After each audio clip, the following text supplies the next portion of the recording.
ఆంధ్రప్రదేశ్లో కూటమి ప్రభుత్వం కొలువుదీరి నారా చంద్రబాబు నాయుడు గారు ముఖ్యమంత్రిగా ప్రమాణ స్వీకారం చేసిన తర్వాత ఆంధ్రప్రదేశ్ రాష్ట్రం అయితే అభివృద్ధి పదంలో నడుస్తూ ఉంది. కార్పొరేట్ కంపెనీలు పెద్ద ఎత్తున ఆంధ్రప్రదేశ్లో పెట్టుబడులు పెట్టేందుకు సిద్ధమవుతూ ఉన్నాయి. ఒకరి తర్వాత ఒకరుగా ఇప్పుడు ఆంధ్రప్రదేశ్లో పెట్టుబడులు పెడుతున్నటువంటి నేపథ్యంలో టాటా గ్రూప్ కంపెనీ కూడా ఆంధ్రప్రదేశ్లో భారీ ఎత్తున పెట్టుబడులు పెట్టేందుకైతే సిద్ధమైంది. కొన్ని వేల మందికి ఉద్యోగ కల్పనకి ఇప్పుడు టాటా సంస్థ అలాగే ఆంధ్రప్రదేశ్ ప్రభుత్వం కృషి చేస్తున్నటువంటి నేపథ్యంలో ఈ అంశం మీద మనం విశ్లేషణ చేసుకునేటువంటి ప్రయత్నం చేద్దాం. ప్రస్తుతం మనతో పాటు ఉన్నారు ప్రముఖ రాజకీయ విశ్లేషకులు అంకమరావు గారు. సార్తో మాట్లాడు. సార్ నమస్తే. సార్ నమస్తే అమ్మా. సార్, నారా చంద్రబాబు గారు ఆంధ్రప్రదేశ్కి ముఖ్యమంత్రిగా ప్రమాణ స్వీకారం చేసిన తర్వాత ఆంధ్రప్రదేశ్ అయితే అభివృద్ధి పదంలో దూసుకుపోతూ ఉంది. అందులో భాగంగానే కొన్ని కార్పొరేట్ కంపెనీలు ఆంధ్రప్రదేశ్లో పెట్టుబడులు పెట్టేందుకు ముందుకొస్తూ ఉన్నాయి. ఇప్పటికే ఎంఓయూలు కూడా కుదుర్చుకున్నాయి. కొన్ని ప్రభుత్వ రంగ సంస్థలు కూడా ఆంధ్రప్రదేశ్లో భారీగా పెట్టుబడులు పెట్టబోతూ ఉన్నాయి. కార్పొరేట్ కంపెనీలు, సాఫ్ట్వేర్ కంపెనీలు చాలా కూడా ఇప్పుడు ఆంధ్రప్రదేశ్లో పెట్టుబడులు పెడుతున్నటువంటి నేపథ్యంలో టాటా గ్రూప్ కంపెనీ కూడా ఆంధ్రప్రదేశ్లో భారీ ఎత్తున పెట్టుబడులు పెట్టేందుకు సిద్ధమైంది. దాని ద్వారా ఎంతోమందికి ఉపాధి కల్పన అయితే జరగబోతుంది. ఏంటి సార్ దీని మీద మీ విశ్లేషణ? అంటే కూటమి ప్రభుత్వం అధికారంలోకి వచ్చిన కాడి నుంచి మామూలుగా చంద్రబాబు నాయుడు గారు కావచ్చు, లోకేష్ బాబు గారు కావచ్చు, ఒక వేట మొదలు పెట్టేశారు. సహజంగానే చంద్రబాబు నాయుడు గారు అంటే బ్రాండ్ అంబాసిడర్. ప్రపంచవ్యాప్తంగా భారతదేశంలో ఎవరు ముఖ్యమంత్రిగా ఉన్నారు, చంద్రబాబు నాయుడు గారు కనుక ముఖ్యమంత్రిగా ఉంటే విదేశాల నుంచి ఇబ్బడి ముబ్బడిగా ఈ పెట్టుబడులు వస్తాయి అనేది మనం గతంలో చూసాము, ఇప్పుడు చూస్తూనే ఉన్నాం. నిన్న జర్మనీ కూడా వెళ్ళి రావడం కూడా జరిగింది లోకేష్ బాబు పెట్టుబడుల గురించి. దాని గురించి కూడా రాదాంతం చేశారు వీళ్ళు. సరే, ఏళ్ళలాగా ప్రచారాలకి ఆర్భాటాలకి పోకుండా వాళ్ళ పని వాళ్ళు చేసుకుంటూ వెళ్ళిపోతూ ఉన్నారు. ఇప్పుడు ప్రభుత్వ రంగ సంస్థలకు సంబంధించి చంద్రబాబు నాయుడు గారు ముఖ్యమంత్రి అయిన తర్వాత 20 రోజుల తర్వాత ప్రధానమంత్రి గారిని కలిసిన సందర్భంగా ఆ రోజులోనే ఆయన కలిసిన అరగంట తర్వాత కేంద్ర సంస్థలు గతంలో 104, 105 సంస్థల్లోకి భూములు కేటాయించడం కూడా జరిగింది తెలుగుదేశం ప్రభుత్వం అధికారంలో ఉండగా. ఈ వైఎస్ఆర్సీపీ ప్రభుత్వం అధికారంలోకి వచ్చిన తర్వాత వాళ్ళు పనులు మొదలు పెట్టలేదు, వీళ్ళు భూములు కేటాయించలేదు. ఎప్పుడైతే ప్రధానమంత్రి గారితో చంద్రబాబు నాయుడు గారు కలిసి మాట్లాడారో రాష్ట్రం యొక్క పరిస్థితి ఏం కావాలి, రాష్ట్రానికి ఏం కావాలి వాళ్ళకి చెప్పిన తర్వాత ఒక అరగంటలోనే ఈయన బయటకు వచ్చిన తర్వాత అరగంటలోనే కేంద్రం నుంచి ఆ సంస్థలకు సంబంధించిన వాళ్ళందరూ కూడా గతంలో మాకు భూమి కేటాయించారు కదా, ఆ కేటాయించిన భూమిని మాకు చూపించండి, మేము పనులు మొదలు పెట్టబోతున్నాం అని చెప్పని సిఆర్డీ వాళ్ళతోటి మంత్రాలు చేయడం కూడా జరిగింది. అంటే ఒక క్రమంలో జరుగుతూ ఉన్నాయి కాబట్టి వీళ్ళు ఈ ప్రచారం చేసుకోవట్లేదు. వరుసనే ఇప్పుడు కేంద్ర ప్రభుత్వ రంగ సంస్థలు కావచ్చు, లేకపోతే విదేశాల నుంచి పెట్టుబడులు కావచ్చు, అలాగే నాకు తెలిసిన నా మిత్రుడు ఒక సంస్థను ఏర్పాటు చేయడానికి కోరుకోవడం కూడా జరిగింది. ఓకే, ఇలా జరుగుతూ ఉన్న దాంట్లో చూసుకుంటా ఉంటే చాలా మంది కూడా ముందుకు వచ్చేసి ఒక నమ్మకం అంటూ ఏర్పడిపోయింది ప్రజల్లో.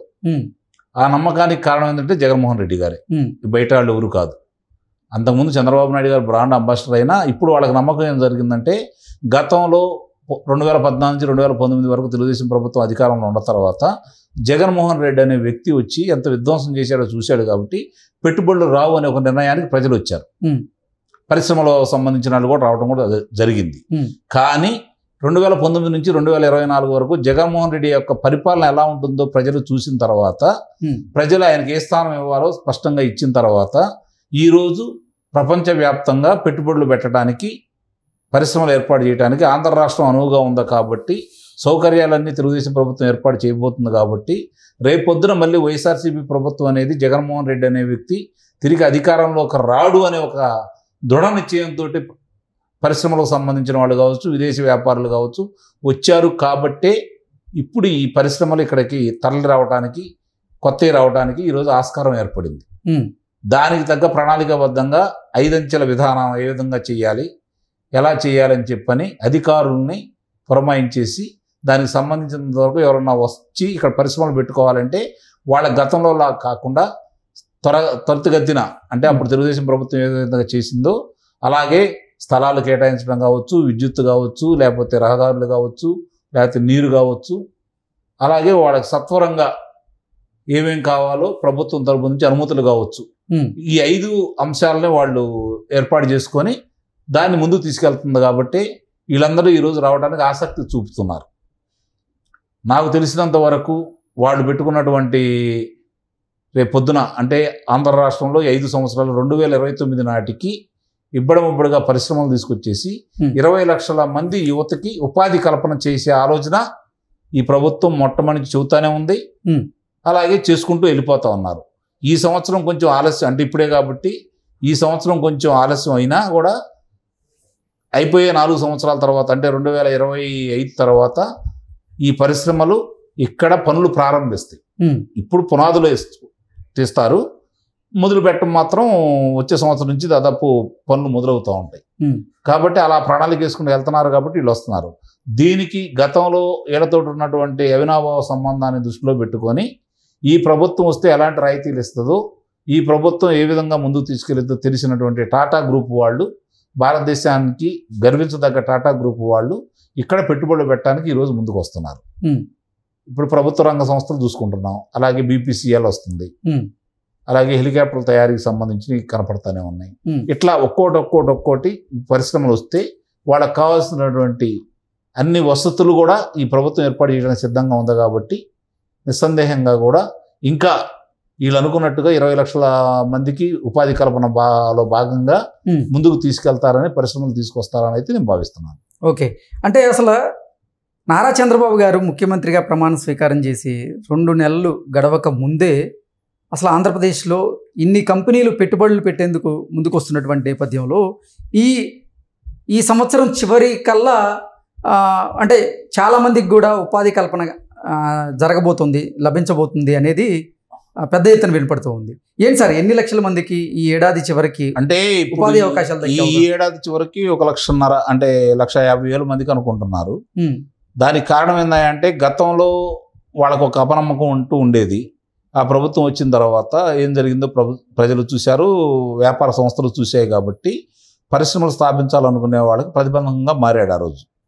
వాళ్ళ మీద వాటాలు అడగటం, వాళ్ళు వస్తే నాకేంటనే తప్ప ప్రజలకి ఏంటని కానీ రాష్ట్రానికి ఏంటని కానీ ఆలోచించలేదు. కాబట్టి పరిశ్రమలు దూరమైన ఉండ పరిశ్రమలు కూడా తరలించేసారు. ఇప్పుడు అమర్ రాజా లాంటి సంస్థ కావచ్చు, కియా సంస్థ కావచ్చు, వీటికి సంబంధించిన అన్నింటిని కూడా వాళ్ళను విస్తరణ కార్యక్రమంలో భాగంగా వాళ్ళను ఇక్కడ చేసుకునే విధంగా లేకుండా బయటికి తరిమేయడం కూడా జరిగింది. కానీ ఇప్పుడు వీళ్ళు ఏం ఆలోచించుకుంటున్నారు అంటే చాలా స్పష్టంగా కూడా ఇప్పుడు మళ్ళీ ఇప్పుడున్న ప్రజల తీర్పు చూసిన తర్వాత ఆ రోజు ఏదో వాళ్ళు చెప్పిన మాయమాటలు నమ్మి వాళ్ళు చేశారు కాబట్టి ఓట్లేశారు. కానీ ఇక భవిష్యత్తులో జగన్మోహన్ రెడ్డి కానీ వైఎస్ఆర్సీపీ ప్రభుత్వం కానీ రాదు అనే ఒక నమ్మకం పరిశ్రమలో వాళ్ళకి ఏర్పడింది కాబట్టి వాళ్ళు ముందుకు వస్తున్నారు అని అయితే నేను భావిస్తున్నాను. ఓకే.